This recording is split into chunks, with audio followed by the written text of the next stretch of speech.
Hi, welcome to What's the Word? I'm your host, Jaime McFaden, and I'm so excited to have you here. This podcast is about all things wellness. Each week, we will focus on a word of the day, and I interview some of the most inspirational people I know and share that inspiration with you. Join me, let's learn together on What's the Word. This is the place where I belong.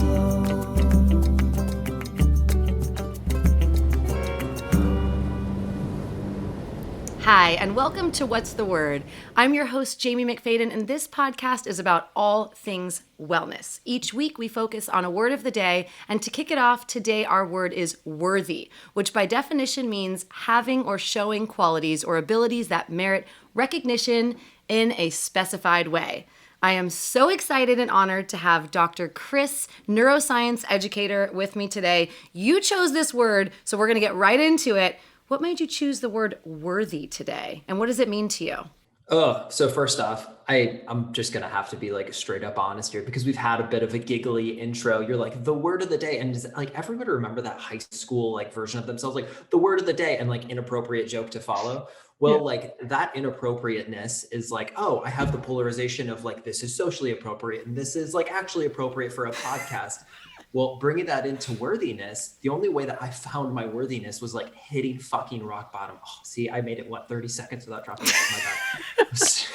I was like 30 seconds into this thing. But it was in like the absolute like depth of my despair that I was like, holy cow. The way that I am like speaking to myself and the way that like I'm connecting with me is like pretty grody. And then I had this judgment of like, oh, I should be better. And then I started to should all over myself. And then I kept having this polarization of like, oh, I'm having a good day. And then it's like, oh, I'm having a bad day. And then it's like, oh, now I feel amazing. And then it kept bouncing back and forth and up and down. And it was because I was constantly projecting my focus, my awareness, my frontal cortex, right? All the neuroscience behind that into a judgment of the past that felt bad, trying to manifest that into my future, or I was projecting into the future of an anxiety or worry that would never come into fruition. Because really the worthiness that I have like reconciled and like found inside of me is just being amazing with where I am right now. That includes housing an entire large pizza. That includes going for 26-mile runs. That includes waking up at 4:30 to my daughter, like absolutely praising herself for almost pooping on the potty and then coming to find me and like, Daddy, I did it. And then like, oh, awesome. We are finger painting with like fecal matter this morning, and that's okay too. And it all gets to be okay. That's my worthiness, right? And I found that through the contrast of like, oh my gosh, my headspace, myself, my soul, whatever you want to call it, something inside of the meat suit is trying to keep me at my highest like alignment. And my mind was like throwing me in different directions. So finding my worthiness was really saying, okay, I get to be me. I get to show up in this way because everyone else is taken. That's in the midst of losing my dad to suicide. That's in the midst of absolutely shattering my body from a car crash. That's in the midst of becoming a single parent at 26. All of these things begin to line up and finding myself inside of that and saying some days, holy crap, this is hard. And then some days, holy crap, I got this. That's all me. They're all versions of me. And I am worthy to experience all aspects of that. And it is a hard truth to swallow. It's like those old like calcium or magnesium pills that are not in tablets that are just like, oh, somebody packed out a piece of clay and like, let me just like peanut butter or applesauce this thing. Sometimes it works and sometimes it doesn't, but you just get to try and put the effort in. I love that. Oh my gosh. Wow. What a great intro. Now, with that all being said, for those that are listening, many times they'll reach out to me and say, you know, I'm feeling stuck. I'm feeling down. I want to feel all these things that I hear you say or that people are talking about, but I'm just not there. And I know myself, I've also dealt with the deep, dark depths of all that stuff and not feeling worthy and everything else, which is why I'm so glad you chose this word and we haven't done it yet.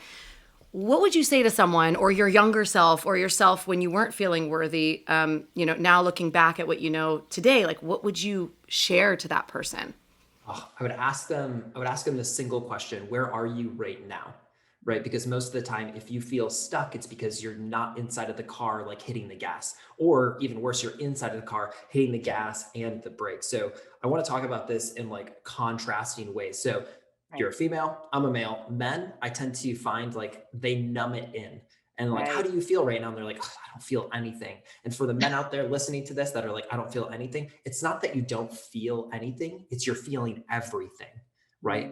And that's the difference. If you get a rainbow, put it on a palette and stir it all together, it becomes this weird gray color, right? And that's what men tend to do. We mix it all together and we desensitize to all of those emotions, right? Like everyone out there right now, what shirt are you wearing? Do you feel your shirt, or do you actually see your nose right now?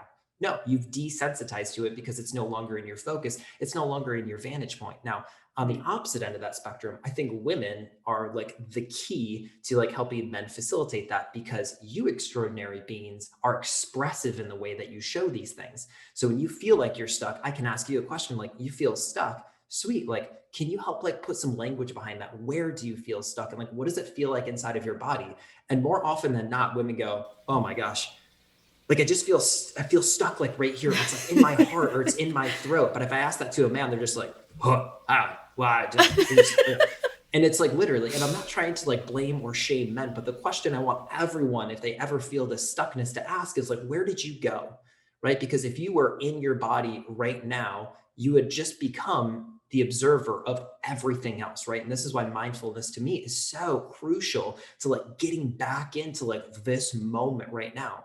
Because if you're in this moment right now, you're not worried about a future. You're not worried about a past that's already done. You get to be here right now. Now, functionally, right? Everybody's like, all right, that's really phenomenal there. Like, sounds great. Yeah. Sounds great there. Yeah. But like, I don't live in like a Buddhist, like whatever. Like I am not like this spiritual human. Cool. Let's talk about the neuroscience, right? When we get stressed out, when we judge, when we do all of these different things, we put on that fight or flight mechanism. And what that does is it draws the oxygen, draws the nutrients, draws the blood away from the frontal cortex. And the frontal cortex is actually the thing that calculates time, right? It's also where you have executive function, right? And it's also where you create non-biased emotional presence, right? Which just means, cool, this is a coffee and I'm choosing to say that this coffee is delightful, right? I'm choosing to have that perception, and I have sovereignty and choice in saying this is good. When that's not there, your system automatically goes to, well, this sucks and that sucks and everything's bad. And you literally become the victim because it's trying to keep you whole and complete as a meat suit, not in your entirety. So if you're feeling caught up, if you're feeling frustrated, if you're feeling stuck, I would say amazing. One, learn how to regulate your system back to a level of presence, right? Which means turning on your frontal cortex. And for most people, I want to draw a line in the sand really quick and say there's a difference between like presence and relaxing and sleepiness. And most people go, I'm relaxed, and they instantly fall asleep because they are so gosh darn fatigued. So like, let's recharge those batteries. And for me, all my clients, I do biometric testing. Like I'm pointing for everybody that's listening right now. I have a biometric ring on that's looking at my heart rate variability, my oxygen saturation, how well did I sleep? How well did I recover, right? If I ran 40 miles yesterday and my system didn't recover, I cannot wake up today and perform at that same level. Same thing goes for relationships, parenting, emotions, mental life. So if you're having like creative blocks, cool. Your limiting factor is the physical meat suit that you are expressing the limitless potential of your soul inside of. So back to the question, where are you right now? Is your foot on the gas and the brake at the same time? Are you somebody that needs to move? Do you express your emotions through body, workout, dance, all of those different things? My daughter dances like a son of a gun. So I've kind of helped like assist that. These hips, again, lie like crazy, like Shakira. We do not have anything in common. It's forward, left, right. That's about it, right? Sports thing. How old is your daughter? She's 3 and change right now. Her name is Phoenix, and she is a badass. That's amazing. Well, I just have to take a moment to just commend you, Dad. I've seen her on your Instagram page. She's beautiful and you're doing a great job. So thank you for leading by example in that area. I have a 4-year-old myself. So the single parents, what's up? It's fucking hard. Like if we're going to go into that and like feeling like the polarity of like worthiness, like there's some days where you're like, oh, that's going to be like $10,000 worth of therapy down the road for her. Like, whoops. But like, you're doing your best. Like everyone, like I always want to remind parents that they're like, oh my gosh, like I feel like chugging a bottle of wine, or I just want to like order pizza at midnight right now. Like, cool. You get to honor that, right? And if like you can do that without like the parent guilt or shame or all the other things, or if you have like a coach that you can facilitate, or a therapist, or like a tribe that you can connect to and do those things, holy cow, every shred of evidence is showing us that people that have an open and expressive community are the happiest, are like the most like wealthy, because they're able to like upchuck this stuff, and then their community who's healthy can help them leverage perspective on these different things that are happening in their life and help them build solutions, not just constantly focus on the problem.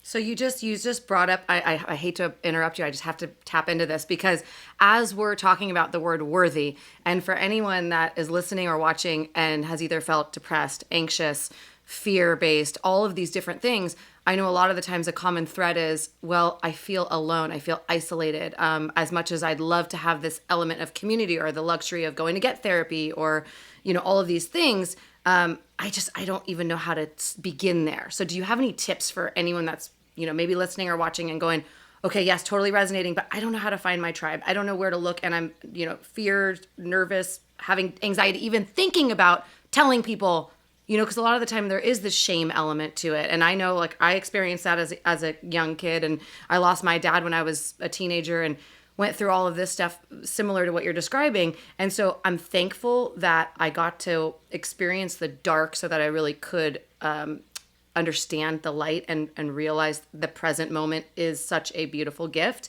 We hear it all the time, it's out there, but I think a lot of the times if someone's in that zone where they're not feeling the worthy that you and I now have experienced and are well aware of and can help our daughters hopefully implement that, how do they begin? Like, where's that first little baby step?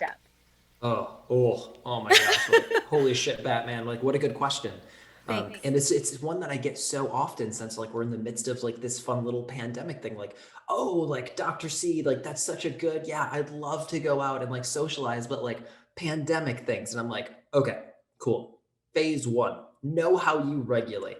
I know there's a difference for me. Oh, let's get down and vulnerable, right? Why not? Fuck it. So I know that a dirty, nasty coping mechanism for Chris, when I'm like overwhelmed, is I like remove myself from all the things that I know are healthy, which includes community, which includes like working out and like meditating. And I make the excuses of like, I don't have the time, or like, I don't have the mental bandwidth, or like, I know I should read and journal. And it's like, I don't have. And when shit gets hard, that's me. And I sacrifice and I self-sabotage back to a level that my emotions are comfortable being victimized in, because in that victim mentality, I can validate them instead of acknowledge them. Right. So like I use the environment that I create through the isolation, and I come back down to that like lower level, which is literally a lower level of your brain. And I go, this is where I'm meant to be. Like, oh yeah. Oh, look at all the crud and like pond scum down here. What's up, friends? Like, and it's bullshit. It's complete bullshit. Meditation and mindfulness practices and journaling. Holy crap. Like I have like 1, 2, 3, 4 journals on my desk right now. And it's like, oh yeah. Step 1, admit you have the problem. Like I have a writing problem, but it's the thing. And that comes back to like, if you're in that space, you need to know how you regulate your system, right? So like ask yourself, like, when do you feel best? Right? Like if shit hits the ceiling, like what is the step you take afterwards that like, like really, is going to be your best thing? And these are called mental models in my world, right? So shit hits the ceiling. That's phase 1. Cool. Phase 2 through 5 is up to you. Something happened, right? Expect the unexpected. That's like rule 1 of like, shit shall hit the ceiling. The thing they don't tell you is like, if you go to a farm, the most prized fertilizer on that farm is shit.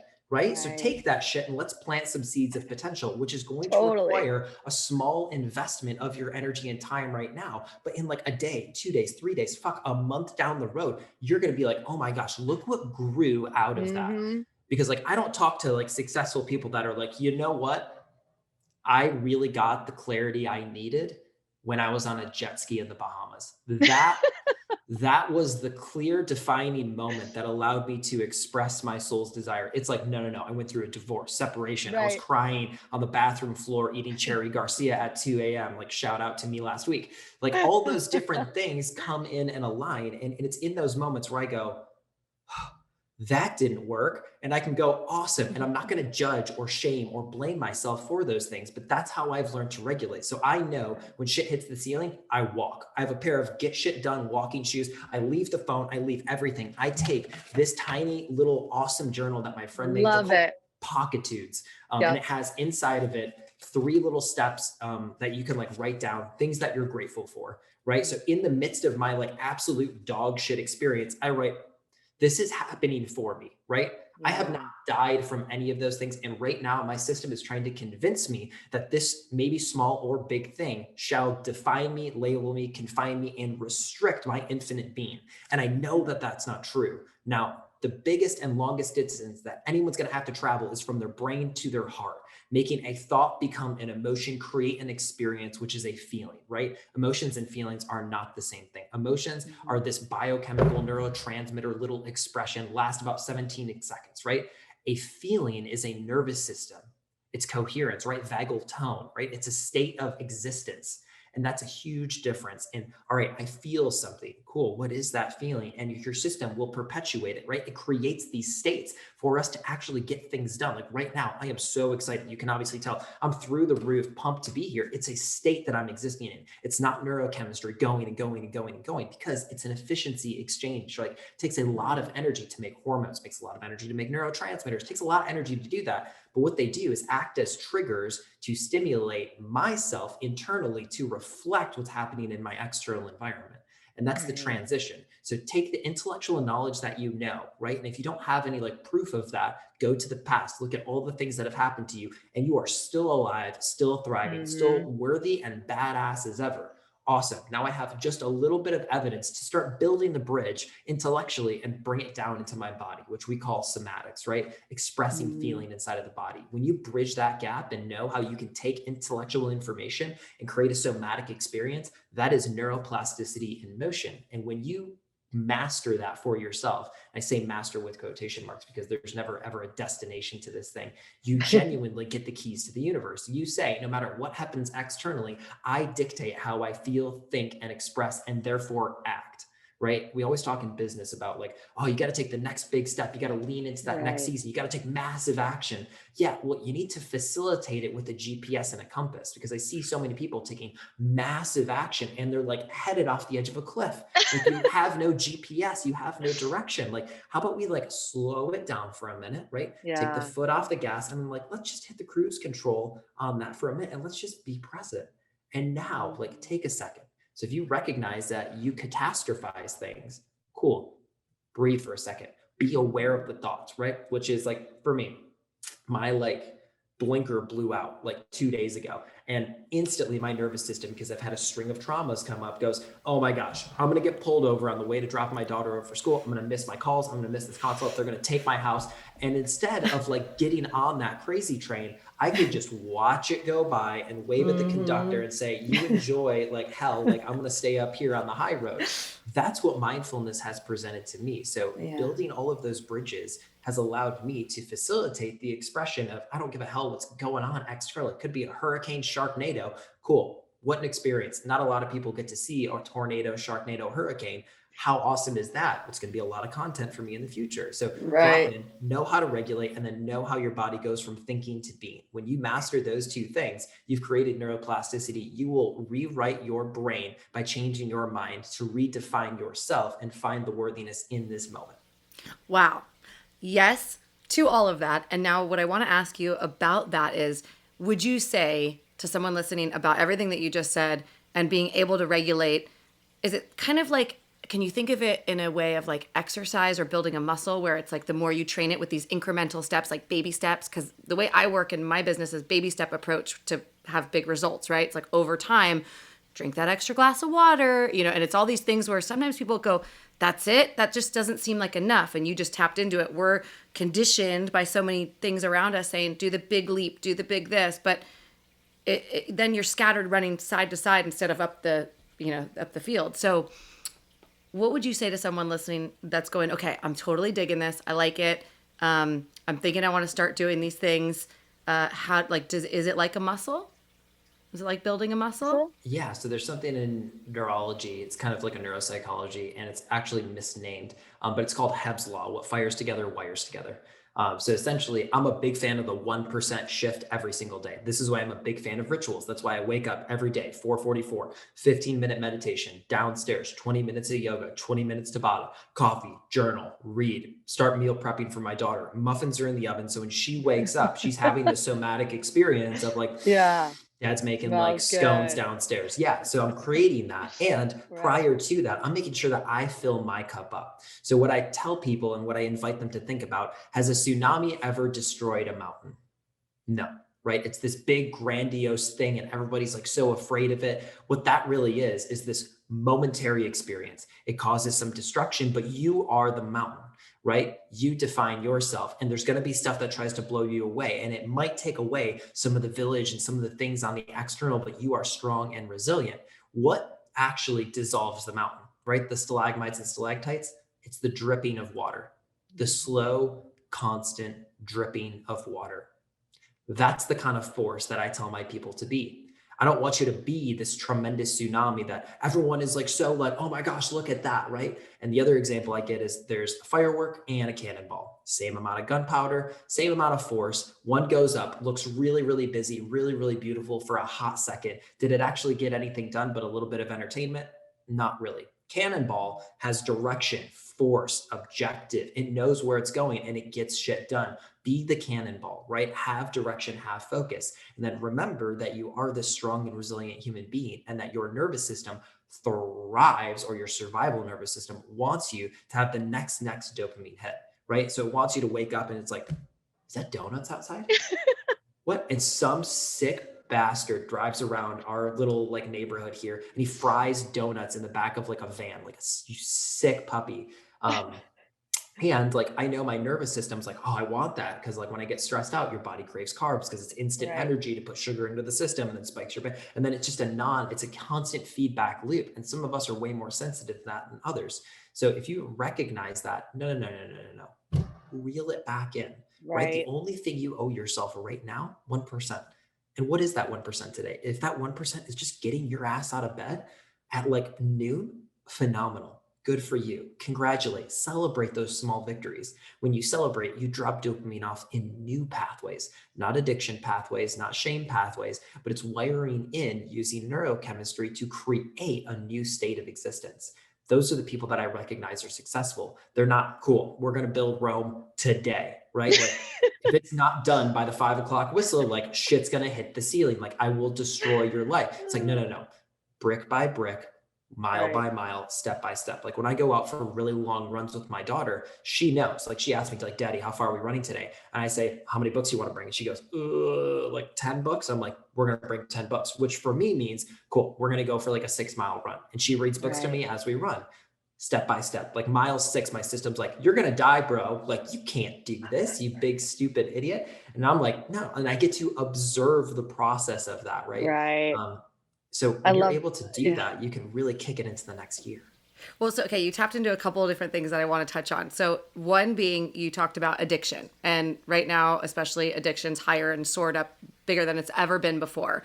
I lost my parent to addiction. So it's a really big hits home for me, right? And so out of curiosity, what do you feel like when it comes to addiction and these incremental changes, like as a doctor, with what you've seen, with what you've studied, with what you've learned in your life and your journey and all of that, do you have any information that you've gathered through the years to like, how can we help that portion? So I just made like a mini course, I guess, or something like that on phone addiction, because some of the research is showing like kids under 5 that are on screen times more than, I think it was like 2 hours a day, which is like 75% of kids right now, actually lose social emotional learning. Their limbic system gets down regulated. And that's the thing that should be blossoming as children. Right. And in my opinion, and what the research is showing, is that kids don't need to have all of the intellect. They can learn they can learn calculus down the road, right? Their system is not even primed for that. Their system right now is primed for community. It's primed for like social emotional learning, right? So we see a lot of research behind that as well. So what I started to dive into around addiction, my brother's an addictionologist. He's a chiropractor up in Minneapolis, and we have a lot of conversations around this. Really, really amazing field, and he's worked in a lot of rehab centers. So the neuroscience of this, there's an external trigger that threatens your survival. And because of that, your system recognizes uncertainty. It recognizes unpredictability, right? So when it does that, it cannot have a defined future that says it will survive. So what it does is it creates certainty through unhealthy patterns. It creates certainty intrinsically because the system is really, really smart. So what it's trying to do is provide psychological distraction away from hard emotions. And the reason for that is when you recognize, if I got a paper cut on my wrist right now, and I go, holy crap, that really hurts. That activates a portion of my brain. If I get left by a partner, right? That same like abandonment that I experience emotionally lights up the same part of my brain that recognizes physical pain. Physical and emotional pain are lighting up the same areas in the nervous system. So what happens if you know that, okay, this is going to cut me. Every time I pick up this book, it's going to cut me. Well, I don't pick up that book anymore, right? I say, fuck this thing and throw it away, right? What we do with our emotions is we suppress, we distract, and we get rid of it, and we isolate ourselves, right? So what happens is external trigger creates an internal state. And what we do is we move or suppress that emotion into the body, and we distract it with other emotions because the brain can only have one emotion and feeling at the same time. Right. And if you've ever seen somebody at a funeral hysterically burst out into tears or hysterically start laughing, it's because their system doesn't know what to do with those emotions. So it's going into this mode of chaos. So like this happened to like me and my brother. We were at my dad's funeral, and I look at him and like I'm like sobbing and he's like sobbing. And then we just start laughing. And it's not like, oh my gosh, like you guys are finding like the joy in the moment. Our system's fucked. Like it doesn't know what is going on in that moment. So it's just trying to like make sense, and it's trying to create certainty. So because of that, we create that. And then inside of our system, we'll create feedback loops. So you actually turn that trigger on, and it's typically a visual emotional cue. Something in your external environment runs a program and it goes, oh wait, this means that feels bad. Let's run this instead. Right? So it goes in and then it drops dopamine in an area of the midbrain that has to do with hippocampal function. Your hippocampus runs your memories and it runs your smells, which is a totally different story. That's why if you like smell some dude walking in the mall, you're like, you smell like Axe cologne. Everybody goes like, oh, that middle school boyfriend, that piece of shit. That's why, because it's firing up those memory centers. Right. So what is really scary is that it'll shoot a signal of that dopamine from your midbrain to your frontal cortex. It'll help rationalize quickly. And then that portion of the anterior cingulate cortex, which is a part of your frontal cortex, will send a signal back to the midbrain to produce more dopamine. So that's where the addiction comes in. You get triggered, recognize the pattern, say that's painful, this is a distraction, and it's less painful. And it says, cool, do this, cool, do that, cool, do this. And at first we have the thought of like, I'll stop soon, right? Or maybe this next video is what I hear a lot of, or this next thing, or like one more cigarette, or like one more drink, right? But eventually, again, like your nose, you get desensitized to the thought. And then your system becomes even more smart and says, well, let's not even run like a thought to the frontal cortex where you can think about it. That's a waste of time because like we know you're going to do it. You've proven it with time. So let's just run this thing back and forth. So it just drops dopamine, which is like your reward center chemical. And it just goes until you're completely out of dopamine and completely fatigued or burnt out or numbed out or feeling all of the things. But the problem is your system goes, cool, more. Right. And it goes to the next worst thing. So it starts off like, I'm going to smoke some cigarettes, have some drinks, right? If you look at that, great, 10 years down the road, how did you turn to heroin, right? And some of these opioid pandemics that are going on, like you really want to look at the crisis, look at like opioids, right? Yeah. Well, it's working on your dopamine system, right? So there's no limit because it's an external substance. I can take more and more and more and more. People are ODing on these things. It's because external thing, and I no longer have awareness. I've suppressed it and subconsciously processed it. I don't need to think about it. I know what I'm going to do. And by doing that, it creates this feedback loop. And the same thing happens like with cell phones. The guy that made cell phones is the same guy that made slot machines. And we know how addicting those things are, right? Like it's very well designed. So on mine, every single Tuesday, I go through on my phone and I rearrange all of my apps that I use most Mm-hmm. often, right? So I work on social media, I work on Facebook, I work on LinkedIn, and I move them around to different pages. So like I'll catch myself slowing down a little. I'll have that little like moment, like that little window of like, Yeah. where the fuck is this thing? I can't believe how much I'm swearing right now. I'm so sorry. No, And it's I'm great. scrolling through this thing and I'm like, wait a second, I don't need that. And my screen Right. time like crashed and crashed and went lower and Right. lower. So now I'm like at like 3.5 hours or something every day, which is like still like you're awake for 16 hours and we can just round it up to 4. 25% of the day I'm on my phone. Ugh. But still, that's my business for me, right? So like I Right. can rationalize that a little bit. So like Right. those small things help shatter that external trigger and it gives you some of that frontal cortex function again to think through, is this actually okay? And it brings you back to your sovereignty, brings you back to your willpower to say, is this actually how I want to live? And for me, I ask myself the Phoenix question. Is this how I want my daughter to recognize humans? Or even better, is this how I want her to recognize men that are distracted on their phones, that are suppressing their emotions, that don't know how to do this, that don't know how to do that? If you want me to like throw my phone through a freaking wall, that's the way to do it for me, is asking myself, what is she witnessing as I am living my life? And then I Right. choose to do the things for me as she watches me, so that when she builds a map of how men exist, I don't want to create expectations. I want her to have really set intentions for the bullshit she's.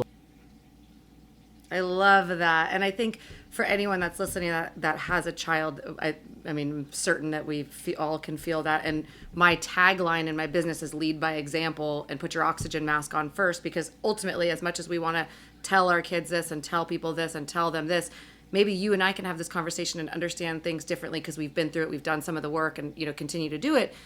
But it can be really easy to just say, and not necessarily do, right? Like I was talking to someone the other day who was saying, I'm telling my kid they need to put their phone down and put this down and this, that. Meanwhile, she's on her phone 24/7. And it's like, okay, well, then that has to be set for you as well. So I think that, creating that space is really important. But going back to worthiness, and I just want to, because we're going to wrap things up and I want to do a speed round with you because it's so much fun and you're so much fun.